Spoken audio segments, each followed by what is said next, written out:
An incredible story of survival out of Arizona. A woman found alive nearly a week after losing control of her car and landing in a tree. Jamie Warren talked to the people who helped save her life.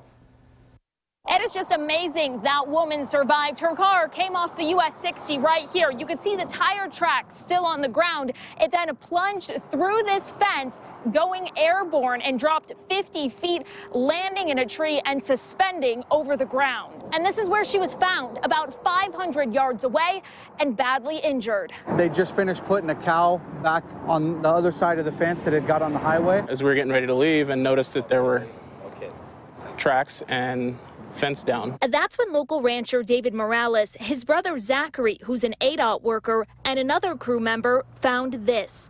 A car mangled in the trees, but no one inside. I said, well, let me do some looking around and see if we can find some tracks or something. After following footprints through the rugged terrain, the ADOT guys started yelling, hey, she's right there in front of you, she's right in front of you. So I set up, and she was under a tree in front of us. DPS trooper Caleb Hegel is the one who first approached her. I started shaking her and she told me who she was.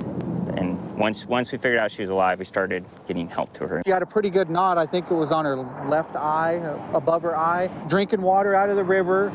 And she had said that she'd ate some of the grass. If we hadn't have stopped here and then noticed the fence, then I don't know if anybody would have found her, and I don't know if she would have made it a couple more days. Morales says it was raining really bad that night, so he says it's possible she could have hydroplaned off the highway, and that's how she ended up in that riverbed.